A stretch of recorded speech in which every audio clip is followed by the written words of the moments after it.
Welcome to my story talk show. The name is Sohima Sarah. Today, my guest is Faith Greaves. Faith Greaves is my guest here at my story talk show. She's ready to tell us her story, what she has been through, and how far she has gotten to. You're welcome, Faith.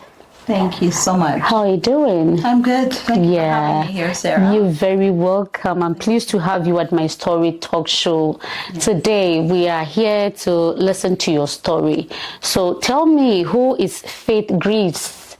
Oh my goodness, Faith Greaves, her own rights. I hate talking about myself, but we're going to do this. Yes. I'm a mother of 3 and a grandma. Wow. 3. Hopefully it's 3. Actually, I'm lying. 4. Wow. 2 girls and 2 boys. Okay. So back. We're going to go back a bit. So I'm a Jamaican. Right. And I had a pretty good life in Jamaica as a child growing up.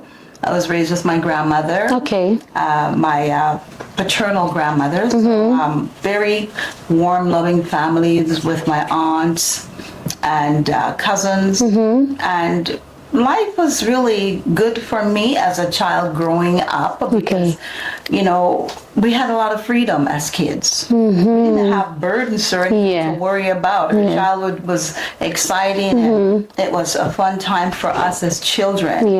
And I enjoyed moments where I would do the laundry with my grandmother. You know, we would hand wash a little That's on weekends, right? Yeah. And it was fun. We still have chores to do at home because our house was very organized. It wasn't a house where we have helpers. It was us. Right. It was just a beautiful arrangement. In our culture, the extended family exists with your grandparents or so. So they're there to help. And so my grandmother was everything to me. Wow. Growing up as a young lady, as a child. And school was great. No issues with school. And then I migrated here in 1975. 1975. Yes, Wow. 1975. And so I came to my father with his wife and also my aunt. So the family migrated, everyone migrated after. My dad came here in 1969. So it was a different period. But school here was fun for me, no issues. I never experienced what racism was. How old were you at that time? Oh, you want to know my age? Oh my gosh. I was 11. I was 11 when I came here. And it was really nice because I came in the summer. So I came in August of 1975.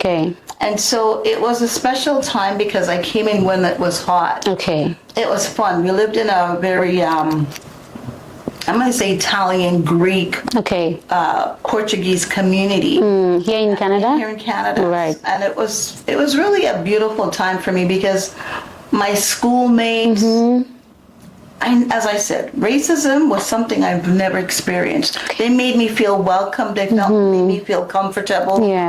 No issues at all throughout school, my school time. So I moved from that community, then we moved to Brampton.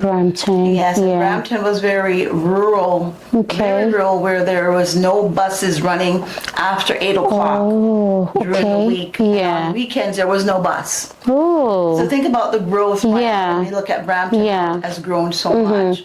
So I went to high school in Brampton. And actually, I went to high school in Etobicoke, here in Etobicoke. West Humber. Oh, West Humber, 1 year, and then we moved to Brampton. And from Brampton, graduated and moved back to Toronto and married my high school sweetheart. Oh, wow. So it was just a little bit different. So how was life then you migrating from Jamaica to Canada? How was the life? How was the challenge? Because you migrated at a very tender age. So how was it? So that's what I'm saying. My classmates, which were mostly Caucasian youth of my age, they never made me felt any different. Okay. I remember they You were would come to welcomed. our home and Okay. Mr. McDonald, Oh. come out and play. Yeah. No issues. I remembered when we Right. lived at a community. It was a highly Jewish community. Mm-hmm. My dad, what he did, he took myself and my stepsister Right. to the corner store. And I just always made such an impression in my head to this day. Okay. He said, these are my two daughters. Whatever they want in the store, you give that to them. I'll pay you every Friday. Wow. We got to think about it at that time. Yeah. How different we are today, because we should be better today. Yeah. In those days, racism would say was at the core. Okay. And so going into this convenience store and saying to the shopkeeper, my name is Mr. McDonald. Yeah. These are my two daughters. Yes. Whatever they want in the store, please let them have it. And I'll pay them. Pay you every week. Yeah. Can you imagine what we did in that store every Wow. week? Especially me as a little 11-year-old.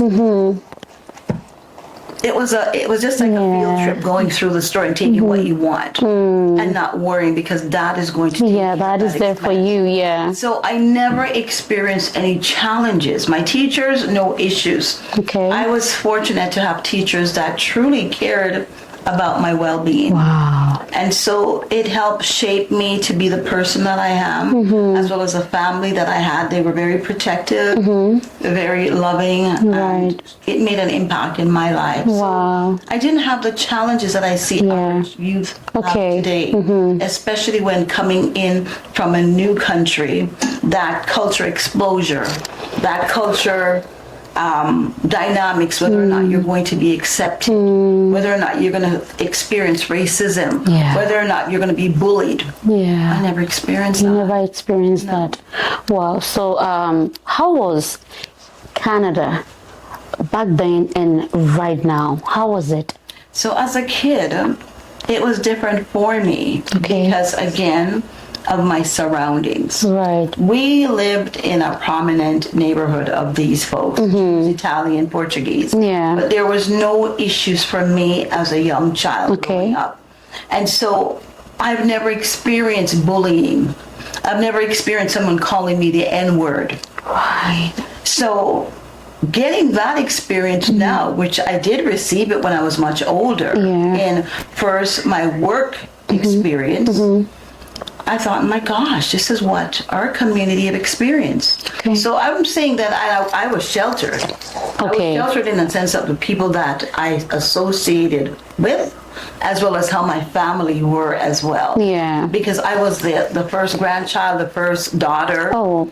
So I was this little spoiled brat as well. You were so lucky, Yeah, I was spoiled. However, your parents are not there with you in school. Yeah.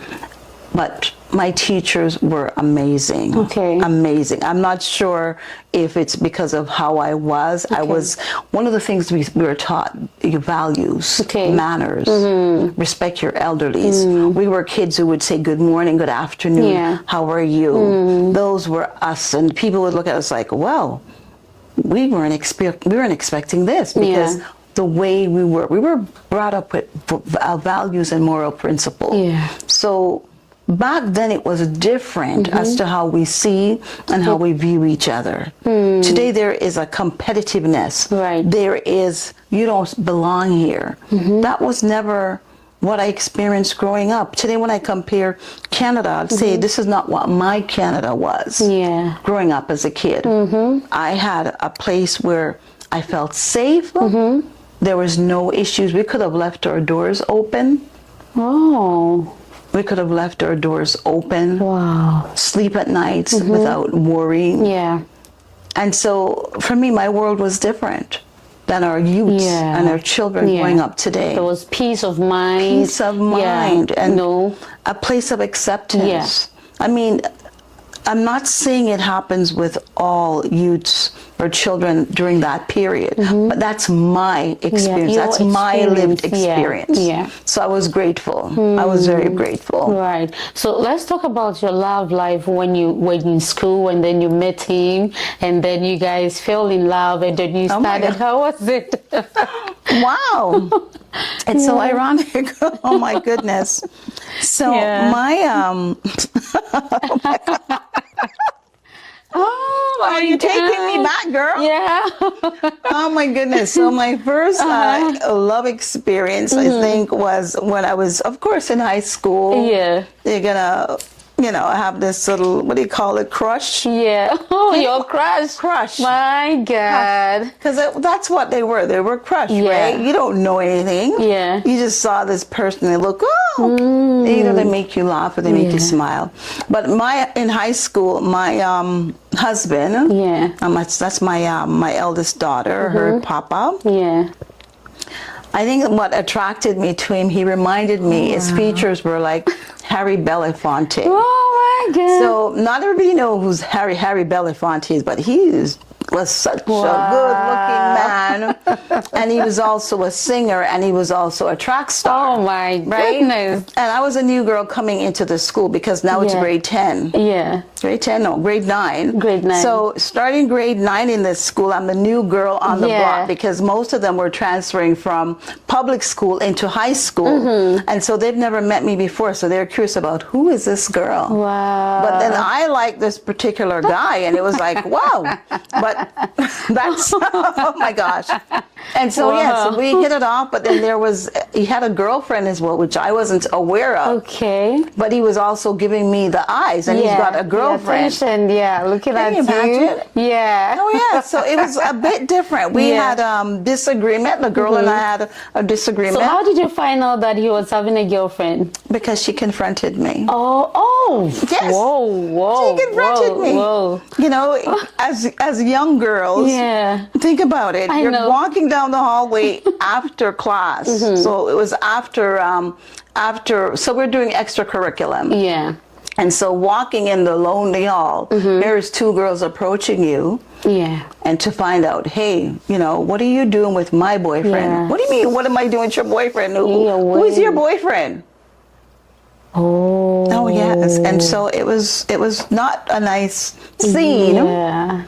Because and how did you feel when they approached you? I felt bad because I'm the cool girl. Oh my. I am the quiet girl. I am the prim and proper girl. My. So it was totally different because here I am in a situation which that's not my style. Yeah. But I was faced in a situation and I had to defend myself. It wasn't about defending him, it was about defending me. Yourself, yeah. Because if I knew he had a girlfriend, I wouldn't be smiling with this. Yeah. No. Giving him attention, yeah. I didn't have to give much attention now. But it was a situation where you have to know what you were doing. Yeah. And I got myself in trouble because what happened was, if I'm late coming home, if I'm late getting to school, my dad would get a call to say Faith was late, because in those periods, we didn't have the automated message that goes home to say, hey, your daughter was away from school or she missed the first period or whatever.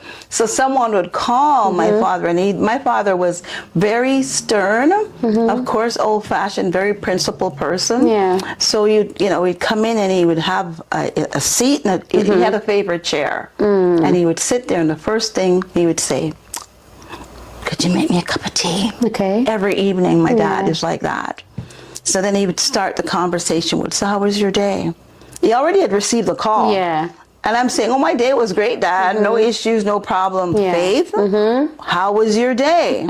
Because, our fathers are something else. I said, my day was great, Dad. Like, is there anything you need to tell me? Yeah. So you're getting this, I'm thinking, like, what do I need to tell him? My day was great, Dad. Yeah. I don't know what you're talking about. So he said, did you go to class today, all of your classes? What are you talking about, Dad? I was in school today. I was in school. And so my father was the type of person that he's not one to, his disciplining is talking to you. My father probably smacked me twice in my life. Wow. Yeah.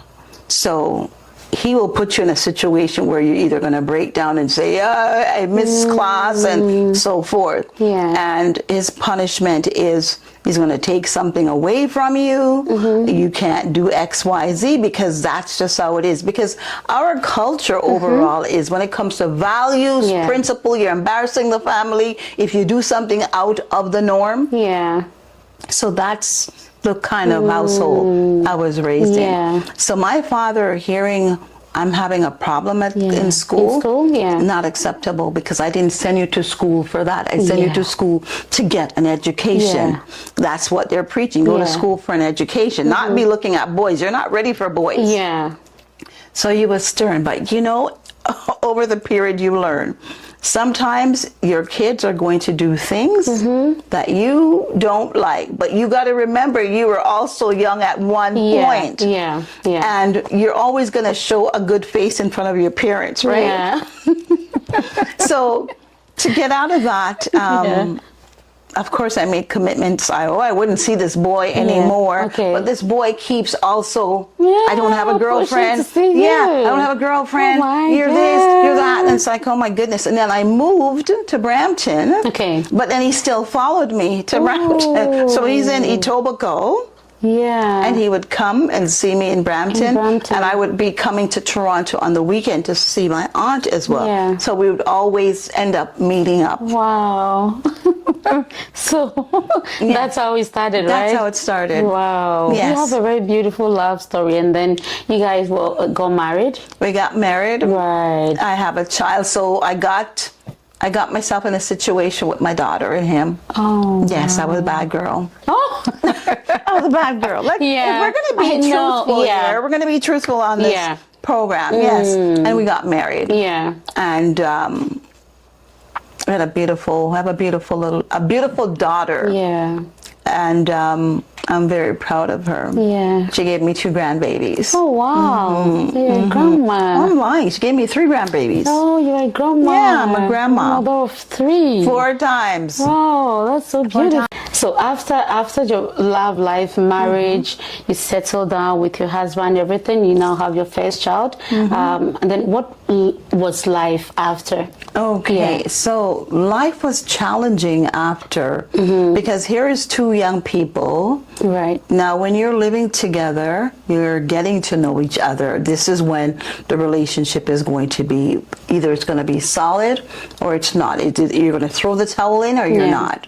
It was very challenging. And it was very challenging because at that point in my life, giving birth to a baby, my family wasn't there, but they were there, if that makes sense. So I'm not living with my family. I'm living with my husband. Yeah. And we have to go through this, taking care of this baby. But I always have my aunt to call. How do you do this? How do you do that? What do I need to do with this? So I had those support. And so I remembered when my daughter was about 3 months, I wanted to work because I never experienced working at all. My dad was a father who, you're not doing any summer work, it's just school. Okay. So I was very disciplined when it comes to, you're not working to sidetrack you. So my first job was when I got married. Okay. To experience what that was. And so I remember I worked in a factory where they were making baby sleepers. Okay. And it was an experience, but as a young mother, I was also still breastfeeding. So I had to go through that agony of breastfeeding and so forth. However, I left there and I went to Hudson Bay Fur. Yeah. And Hudson Bay Fur it's a branch of Hudson Bay. And so this is where they would bring the fur in, you would clean them and so forth, and it was just a really different experience for me. And there was a lot of changing during that period with my husband and myself, because it becomes a self-discovery in regards to who am I, what it is that I want, what is it that you're doing. He was working, so was I, but it wasn't enough.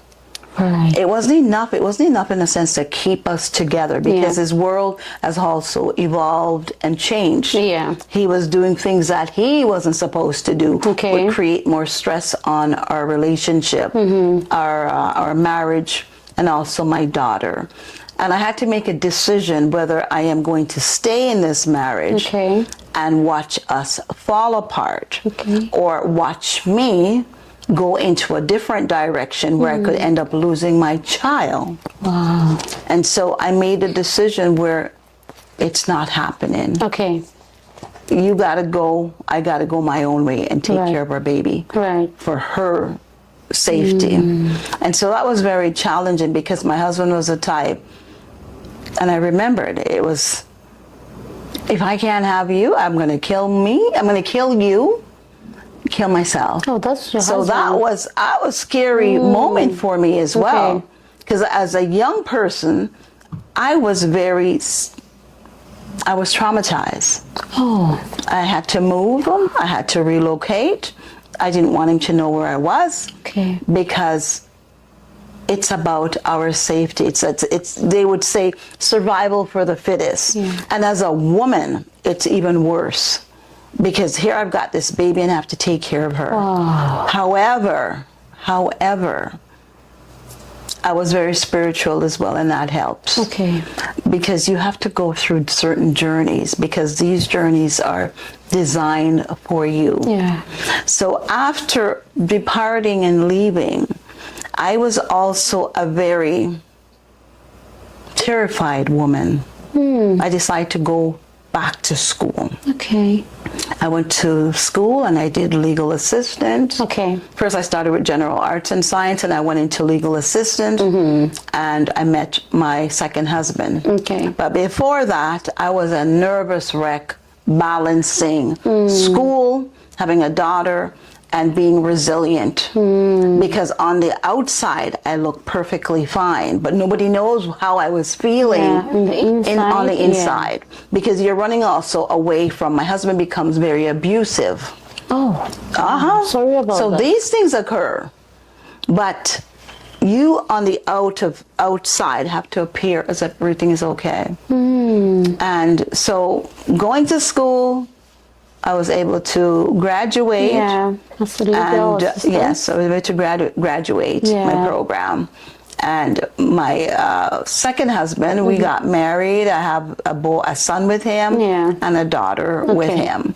And our relationship was okay. But I think my thing too, because what would you call me, an alpha woman?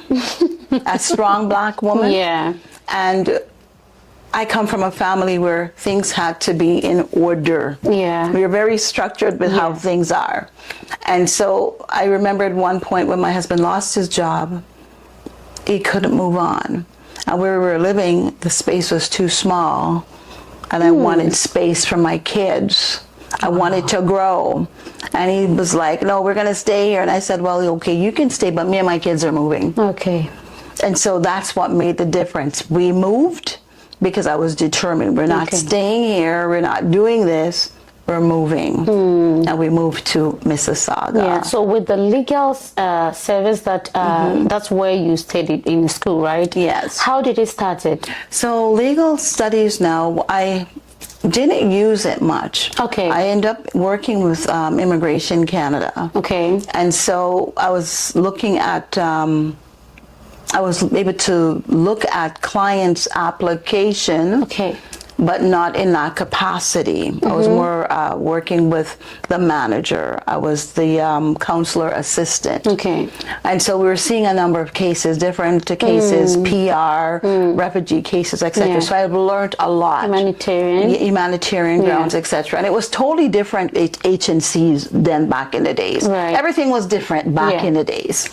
And when I ended up leaving immigration, it was a time when I've lost my grandma, and there was a sense that I didn't feel comfortable being in the space. My employers didn't understand how I was feeling, and so I left. A colleague offered me an opportunity to work with him as a consultant. It worked for a while, but didn't like his behavior and his work style. I went out and started my own.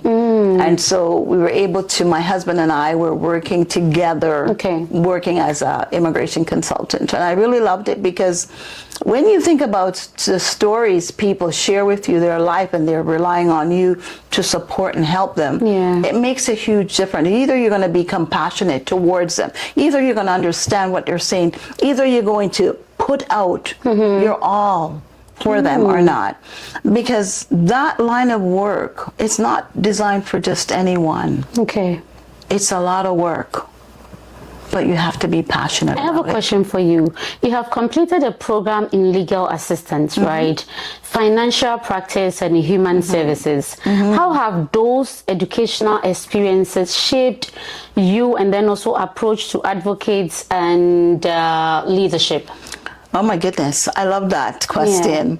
So the going to school, doing human services, I enjoyed it because, so I'm going backwards. Human services helped me to understand the needs of families with challenges with their children and how to cope and help them to deal through those areas.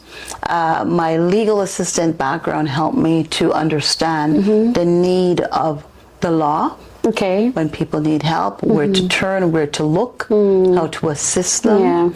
And we really looked at people's lived experience. Because if you don't understand people's issue, you'll never be able to understand the world. And in reference to my financial wellness, I worked with a number of organizations to attain that.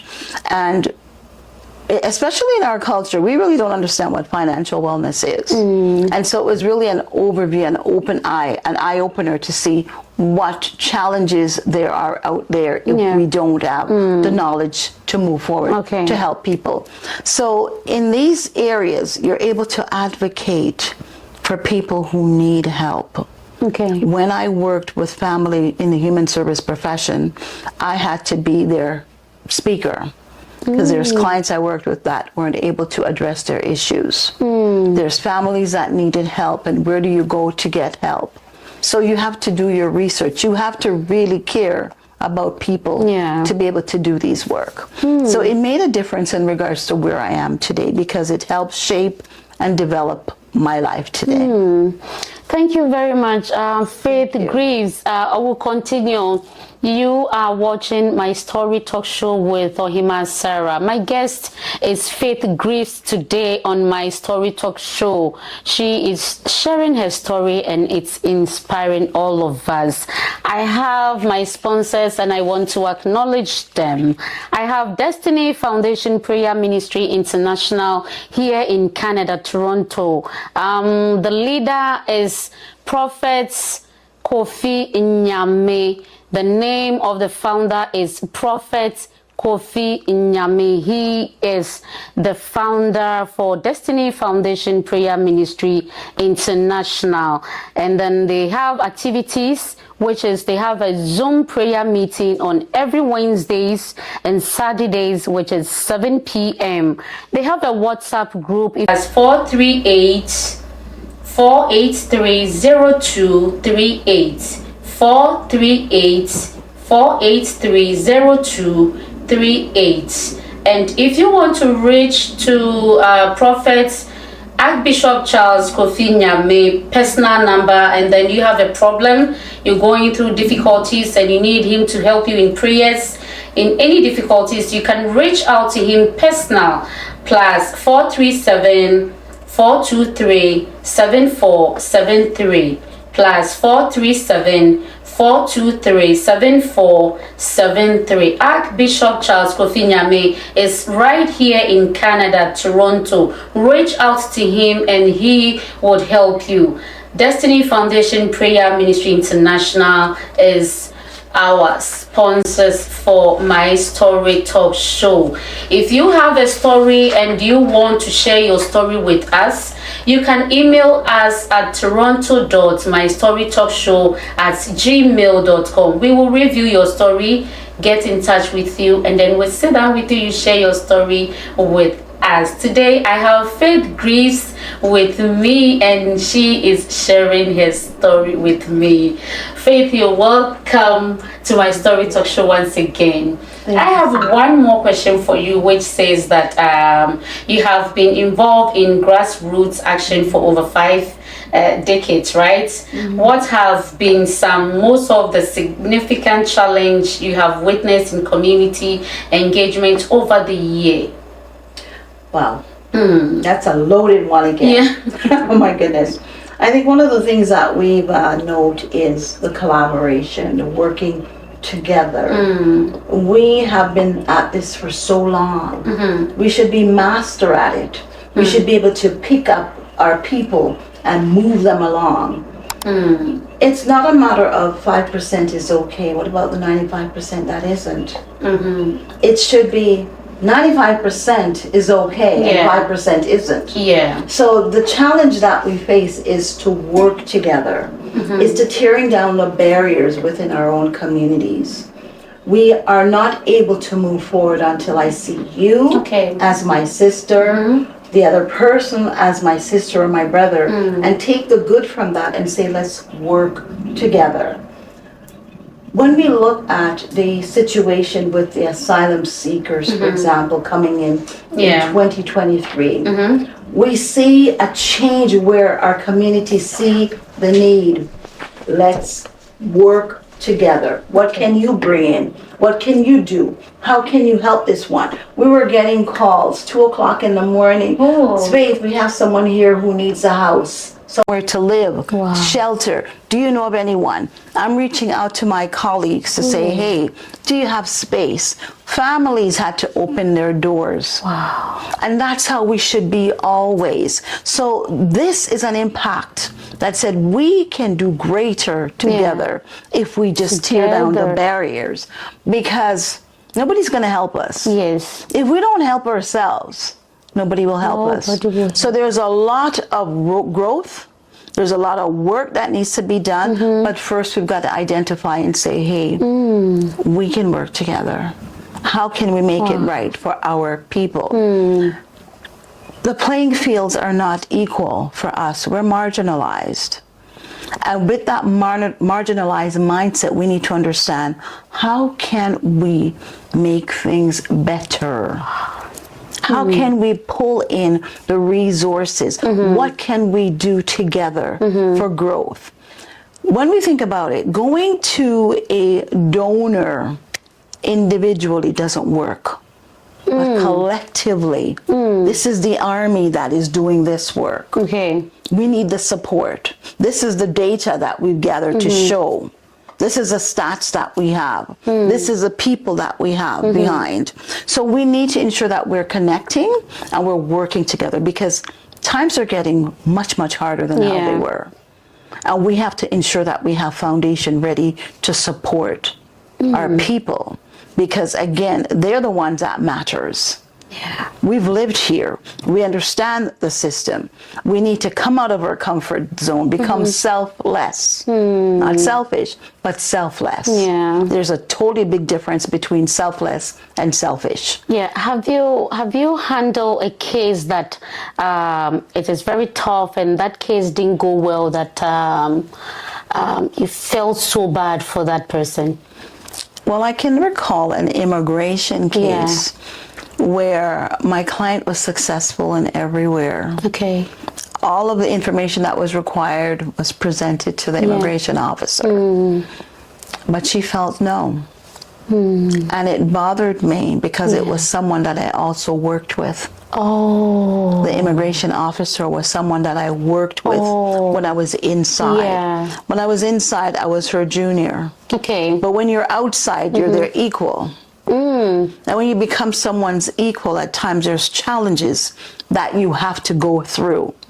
And so that challenge was a personal that impacted the client. It was a personal between herself that impacted the client who had all of the requirements.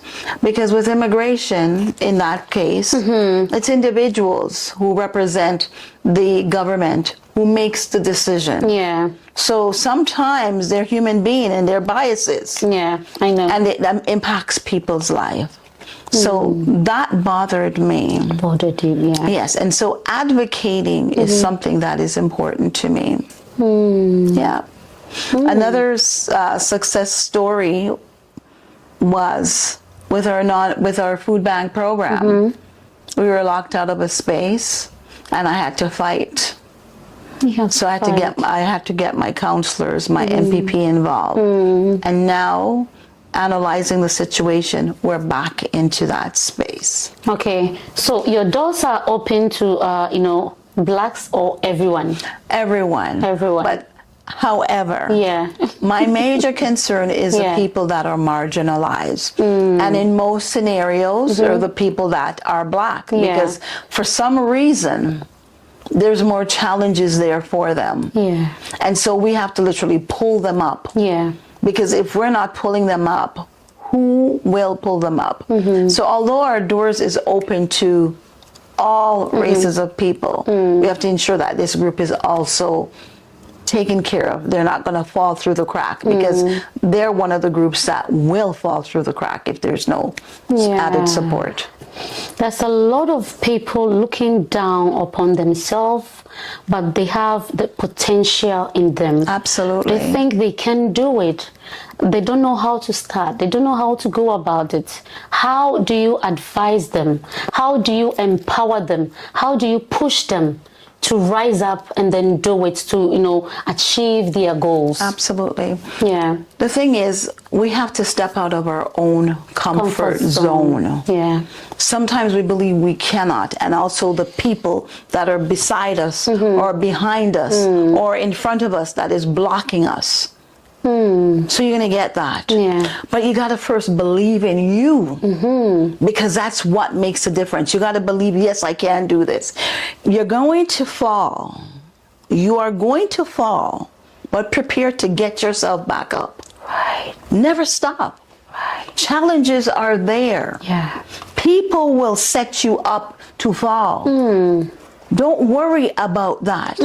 Continue your journey. One of the things I say to my student, listen, all of us have a journey to take. Wow. Our blueprint is already there. But you have to just keep going. When you fall, pick yourself back up. Right. Associate yourself with people who are going to empower you. People who see the very best in you. In you. But you got to believe in yourself first. Life for you is more precious if you allow it. Don't worry about the naysayers. They will always be there in every group. In every group. You have to know what you want. And if you don't know what you want, get a mentor who's going to help to direct you to be your best self. Wow. So there's so much that you can do. Life is precious, no matter what the challenge is. No matter what the challenge is, you can go through that door. You just have to prepare your mind to say, you know what? There's challenges, but I'm going to break them. Yeah. Associate with people who are going to lift you up. Don't let them stand in your way. And if they're in your way, go around them. Wow. Sometimes you got to be quiet about what you're doing, because not everyone there is there for you. Not everyone there is going to applaud you. Not everyone is going to push you up. You're going to have the ones that say, yes, I'm pushing you up, but behind your back, they're pulling you back. So know who your associates are, but never give up on you. Never, never, never give up on you. Because there's only one you, and you are unique in your own way. You got to love you first. You cannot love anyone unless you love yourself first. Don't let anyone say you're nothing, because you are something. How many times we see great people who come on the platform? Tyler Perry's one of them. Yeah. He shared his journey with us, where he was. And if someone didn't believe in him and he didn't believe in himself, he wouldn't be where he's at. So you need to get those words of encouragement constantly. Read a good book on leadership, but follow your steps. Sometimes, again, don't share what you're doing with everyone. Ask questions. Feel people out. What do you think if? What are your thoughts if? How would you encourage someone if? So that someone could be you, but you want to hear their thoughts. So you've got to really think about, That's hey, a smart one there. Yeah. It's called strategy. Right. Because not everybody is there for you. Not everyone is there for you. Wow. Wow. You're watching my story talk show with Faith Greaves, and Faith has really, really inspired me today. Nobody is there for you. Rise up and do it because you can do it. You're watching my story talk show with Ohima Sarah. My guest is Faith Greaves, and she is inspiring us, and we are also learning from her. If you have a story and you want to share with us, you can email me at toronto.mystorytalkshow@gmail.com. We'll review your story and then get in touch with you. I have one sponsor here who helped me, sponsored me, pushed me with my story talk show, and the name is Core Home Nursing Agency and Diagnostic Center. It's located in Dansuman, Ghana, close to Hensonic Hotel. Core, you can reach them at +233 5065 1118 +233 5065 1118. And then I have Lorette Beauty Care. Lorette Beauty Care is the one that always makes me beautiful. Come and sit here and then bring you my story talk show. And you can reach Lorette Beauty Care here in Toronto, Canada. 437 655 2238. 437 655 2238. Lorette Beauty Care. Call Lorette Beauty Care and she'll make you beautiful. I'm here with Faith Greaves and we are having a good conversation with her. Faith, welcome to my story talk show once again. What is Mosiah Women's? Mosiah's Women's Network Society. Mosiah's, okay. Yes. Okay. It's about empowering Africans, Canadian, and Caribbean women, children, youth, seniors, and families through life and social skills, art, culture, sports, education, and socioeconomics. We also have a food bank that we support over 600 families every week. So basically, what do you guys do? So we create programs for women, children, youth, seniors. So life and social skills is important. Okay. Especially having newcomers coming in. Adaptation is important, getting them ready. So we do wraparound programs with them. We assist them with resume writing. Okay. We do a number of activities in leadership. Do you do all this thing for free? Yes, no charging, we're a nothing? nonprofit. We're a nonprofit organization. Okay. Yes. Okay. Well, we've heard a lot of people say, oh, we're doing this for free, but then when the person comes, and then they are charging them. And that's the challenge some people are going through, right? That's why I'm asking. I want it to be open so that a lot of women, ladies who are listening to you or watching you today can easily reach out to you. Then you can help them. Absolutely. So, Faith, let's say someone is here in Canada like an immigrant. That person is going through a lot, don't know his or whereabouts, what to do. And comes to like papers, work permit, study permit, permanent residency, but then the person, he or she don't have any funding. How best can you guys help that person? Well, the thing is, there is legal aid. I know there's so much that legal aid will do. Yeah. So we would assess them and see what we can do and also refer them to others. We'll also assist them with their application. Like even for citizenship is critical. Citizenship is different today as well. Citizenship wasn't where you have to go through this lengthy book and the process that is involved. So we would help them to be ready for that exam. Okay. When it comes to their PR, the same thing that we would do. We also assist with the narratives as well. So persons who need their narrative, because there's a structure and a format that is needed that the immigration officer will be looking at. So we do help and we do give direction as to where to go. Yeah. Yes. Do you have a website, email address that if someone wants to reach you, the person can easily contact you so that you can help and then support? Absolutely. Yeah, you can put it on, So my email, and I love the email because I read it more frequently, it's Mosiah, Mozia. What's the meaning of Mosiah? Okay, so Mosiah came from one of my mentor, Marcus Mosiah Garvey. I went and learned about him when I went to Jamaica in 2005 and fell in love with his philosophy. And his philosophy is really about us people working together for the common cause. So wonderful we are as a people, and we are princess and queens and king of the land, and we should be economically sufficient to work together.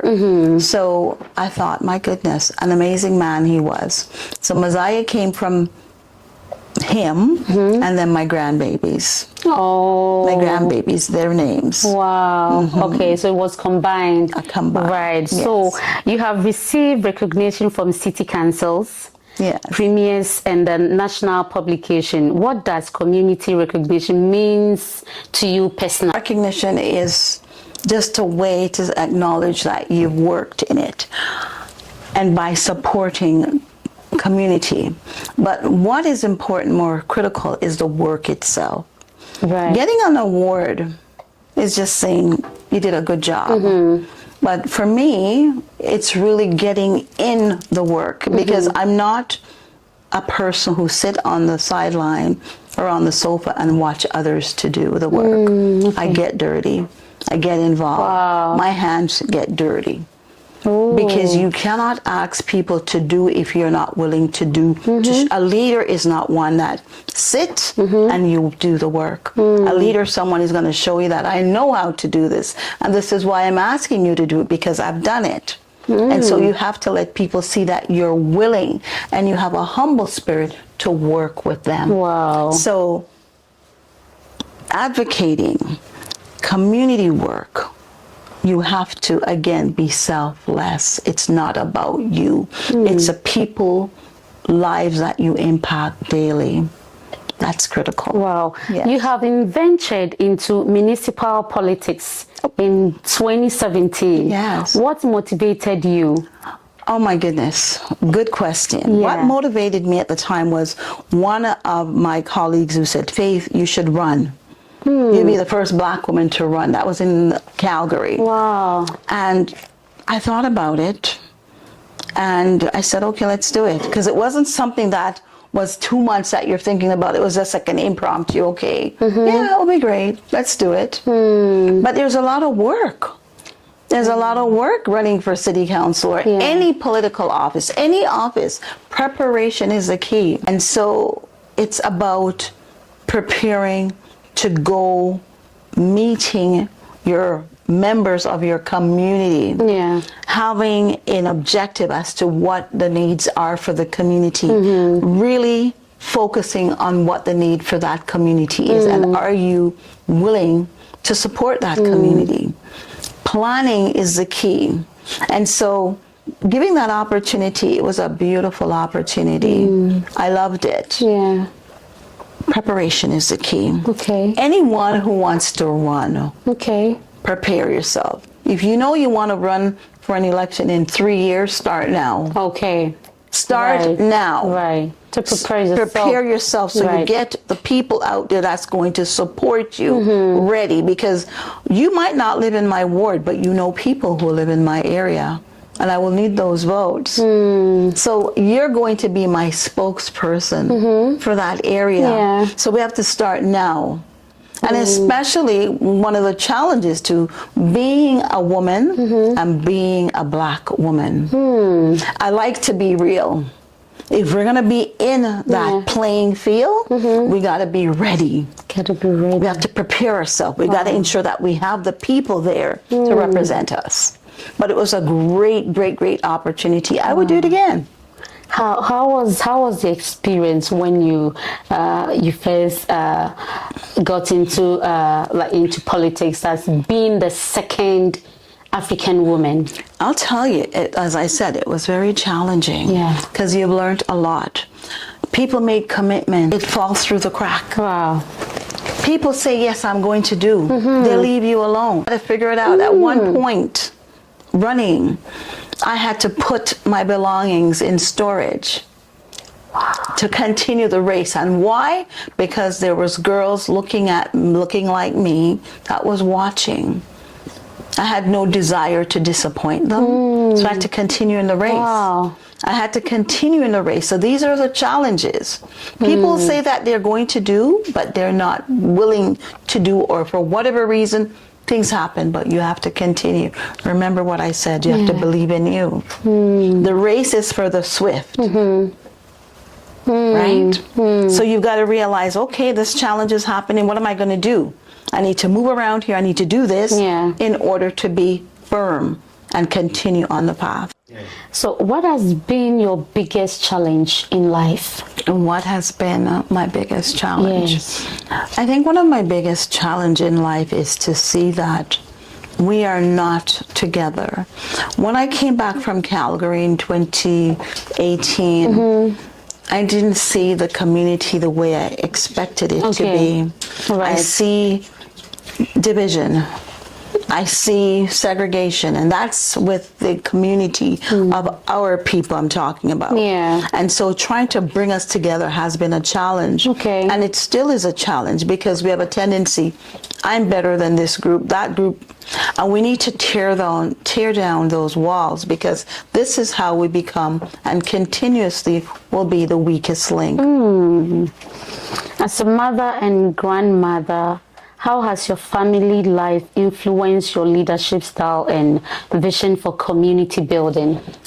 As a matriarch of our house, it helps because, I mean, from day one, you had to be the head. Okay. Proverbs 31 talks about the capable wife. And so with those qualities, it helps us to go out there and do the work that we do. So it's not just about your immediate family. It's the families that you're impacting their lives out there. So you got to be willing to give. You got to be willing to want to, no matter the challenge. Rain or shine, you just do what you got to do, because people are depending on you. And so you continue that work without let up. Faith, one piece of advice you would want to share with my audience? Never give up. Continue with the fight. You're going to find that group that you belong to. You got to go through the hurdles to get there. Never give up on you. Just continue the fight. That's your journey. And it was designed, remember this, it was designed for you. So just walk through it with purpose. It was designed for you. That is coming from Faith Greaves, and she said, never give up in life, in whatever that you are doing. Never give up. Faith, thank you for coming to my story talk show. We are pleased to have you at my story talk show. But before you go, we have a special package for you that is coming from my sponsors. That they said I should give you this, and we want to say thank you for coming to my story talk show. Continue doing what you are doing to help and support the community, and thank you so much.